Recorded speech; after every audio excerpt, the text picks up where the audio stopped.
UNRA was established by an Act of Parliament in 2006 with a mandate to develop and maintain the national roads network. UNRA also provides advisory services to government on policy and also matters related to national roads. And our mission is to develop and maintain the national road network in an efficient way, safe, and in a sustainable manner for the economic development of Uganda.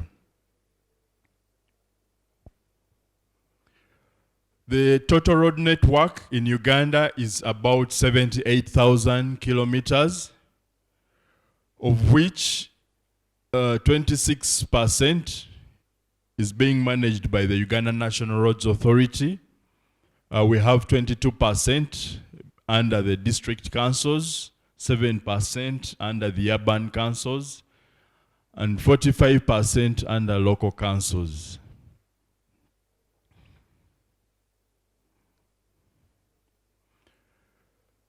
What are national roads? National roads are roads that are linking major cities, they link neighboring countries, and also areas of high population. And the main function for these roads is to provide mobility. So as earlier indicated, UNRA has a stock of approximately 20,000 kilometers of roads, of which 5,730 are paved. That is about 26%. So you see we have a very long way to go. Just 26% paved national roads. We have about 500 bridges. We operate around 11 ferries and 8 fixed-way bridges. Yeah, that gives a glimpse of what UNRA is about. I discover that many people think all the roads are under UNRA. So that's why it's important that we appreciate our jurisdiction as UNRA. We come back to today's topic where we're talking about inclusive road infrastructure designs. When we are designing these roads, as engineers, we follow guidelines, we follow manuals, and currently, this is the manual that we use to design for the facilities, especially for the vulnerable road users, which is mainly the subject that we are diving into today. It was published in 2010. As you can see, it is an old manual. However, there are other aspects that are not included in this manual, especially issues to do with NMT provisions, providing for visually and mobility impaired persons. There is a lot of limited information. So in such a case, what we do, we consult other international manuals that are recognized, such as the Green Book, the AASHTO. We have also UK manuals, Australia manuals. Here's the good news. Recently, in June 2020, the Ministry of Works and Transport was able to prepare for us an NMT manual. It is still very new. Not so many people know about it. We need to make sure we popularize it so much, especially the university. I can see Engineer Joel here teaching at Chambogo University. We need to popularize it so much so that by the time the engineers graduate, they are acquainted with this manual. It's a very, very good manual. The issues that we were discussing about yesterday, about providing for the visually impaired, the people that are mobility impaired, all these issues are well articulated in this manual. It has gone ahead to also guide us on how we can design the network for the NMT it has gone ahead into determining the needs for the NMT facilities. It's really comprehensive. It talks about stakeholder management, that whole process. It's a very, very, very good manual, and it's a very good opportunity for us to make sure that we are having safer roads that include the needs of all the road users. This is an extract of that manual. This is a cross-section that is being proposed under that manual. As you can see, there's a footway provided. We have a cycle lane, we have a shoulder and a vehicle lane. So we are yet to see a very huge paradigm shift in our infrastructure. It has also a decision tree for NMT facilities. So this decision tree helps and guides the planners, the engineers, on how to provide for these facilities. It has numbers. You have to collect data for you to be able to determine the facilities that will be required based on the need. This is very good. I found it very helpful. This was a gap in our 2010 manual that I showed you. This solves a lot of questions and gray areas that were in that manual. As you can, this is also an extract, the roundabout. You can see you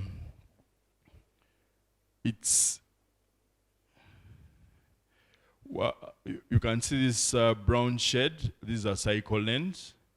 We are yet to see this infrastructure. At the moment, you can agree with me that we don't have such a design in Uganda. However, this is coming. This is contained in this manual, and it's going to be guiding us in how we design roundabouts to incorporate the needs for NMT. We also have facilities for the visual impaired pedestrians. It's well articulated in that manual. This is just an extract of that manual. They provide all the details that we are supposed to be following. It has also elaborated more on bus shelter facilities and the bus bays. This was an aspect that was also a bit shallow in our previous manual. It's now better articulated in this NMT manual. So these are some of our efforts as UNRA in having infrastructure that is inclusive for all the road users. This is a pedestrian bridge at the Kampala flyover project. All of you must be knowing this. This is at ShopRite. We're trying to incorporate and ensure that all the needs of the different user groups are taken into consideration. This is a typical cross-section for Chira Kasangati Matuga Road. This is yet to be implemented. The designs have been approved. We're going to have cycle lanes. This is a cycle lane here. This is a pedestrian walkway.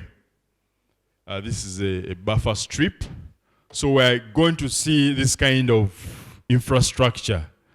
This is the first of its kind. It's like a model project for us where we're incorporating full NMT on Kilamatuga Road. We'll have, it's about 12 kilometers of this cross-section. We are also, this is the Kasangati Junction, as earlier indicated. This gray shade here, these are cycle lanes. We're going to incorporate cycle lanes. We have the walkways. We also have the traffic signals that are being provided. Have the audio aspect for the visual impaired pedestrians as well. We have also included the tactile it is here the tactile for the at the junctions to enable the deaf to also cross safely in this design.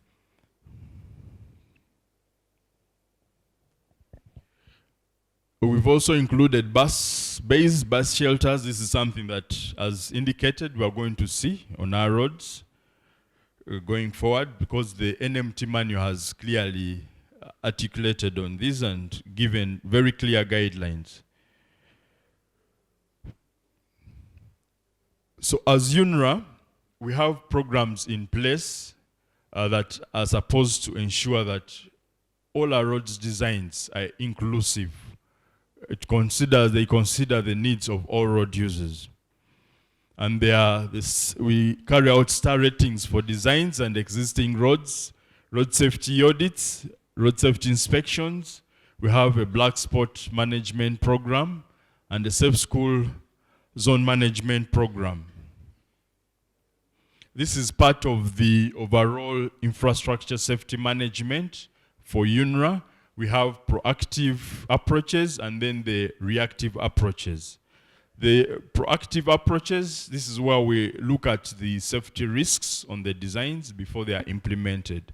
And then the reactive approaches, this is where we go out after a road has been implemented. We go and try to identify any safety concerns, issues, and then we make recommendations on how we can improve those concerns.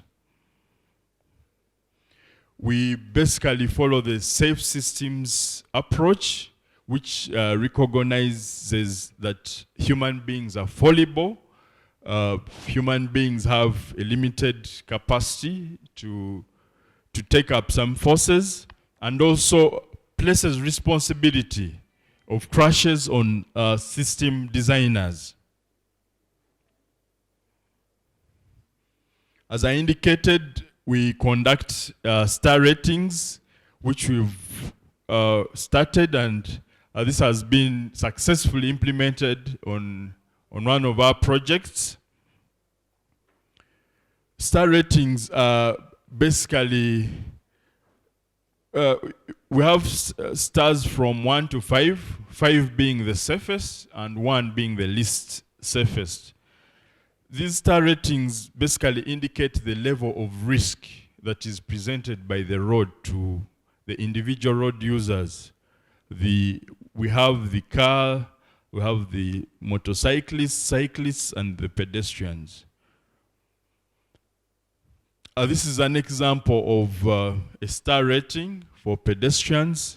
As you can see, 1 star, the pedestrians don't even have where to walk.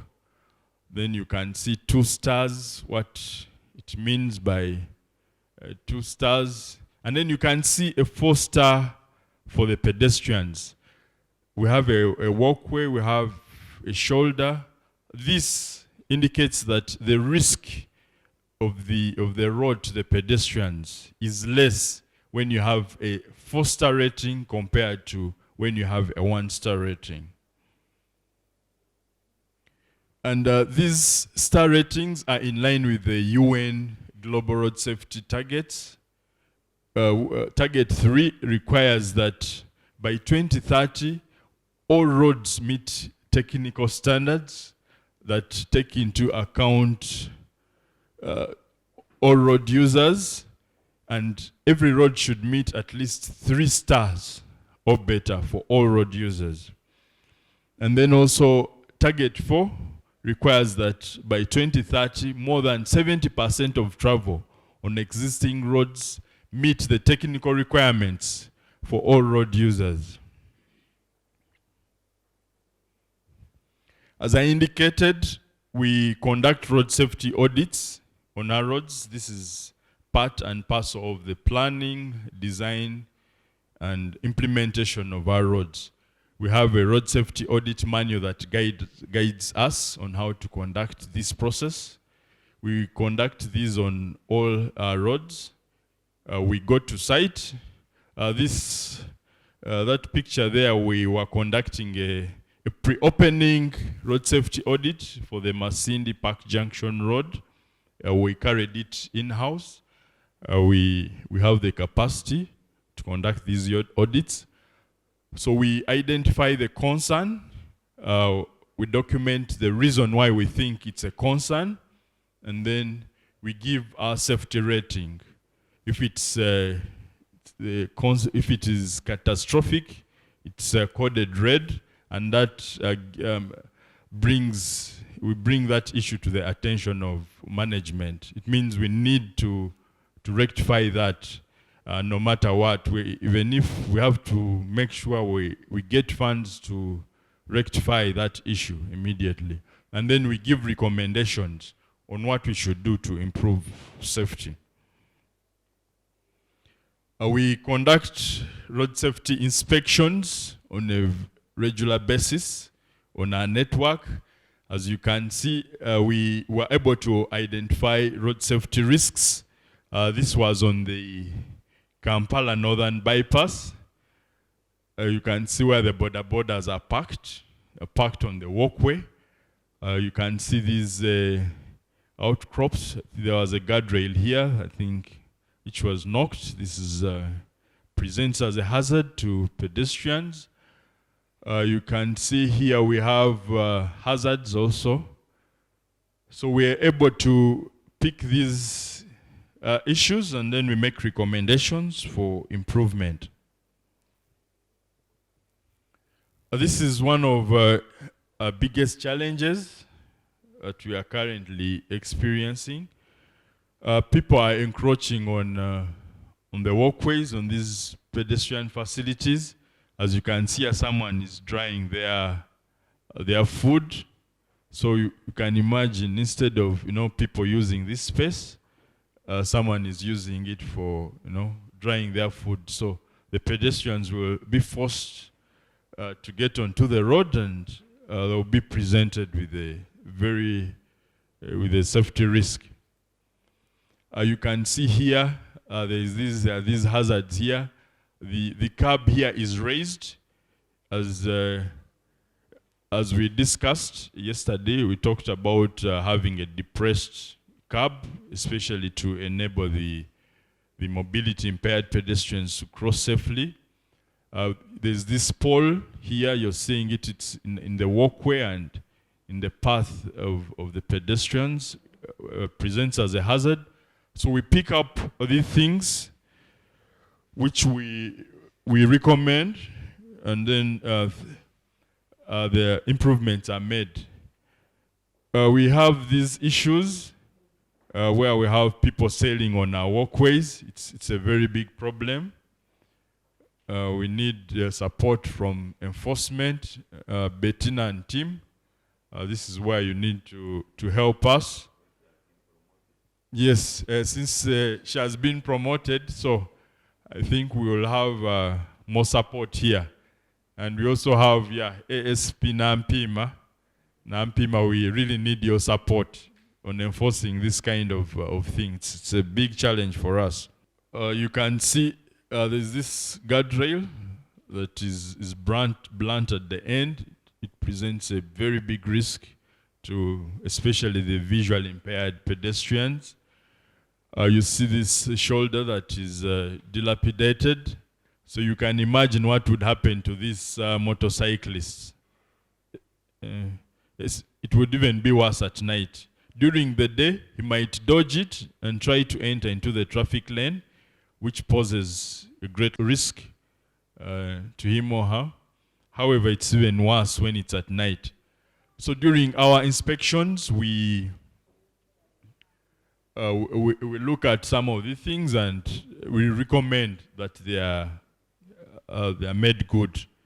And actually, we have on the Kampala Northern Bypass is a contractor that is going to come and make good of these. We share some of these documents as part of the design process. You can see here this open manhole.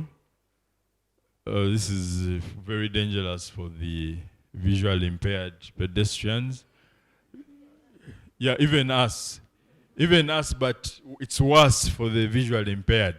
Yeah, and then there's a pole here in the middle of the walkway, which is very dangerous for us. And then there's this median island. It's not depressed, so it's not friendly for the mobility impaired pedestrians. Here we have, this is a crossing point that terminates into a drain. So we conduct these inspections on our roads, we make recommendations and make proposals for improvement. As I said, we have a black spot management program that we run. We collect data from the police. Police has been helpful. This is how they present to us the data. They categorize it under fatal, serious.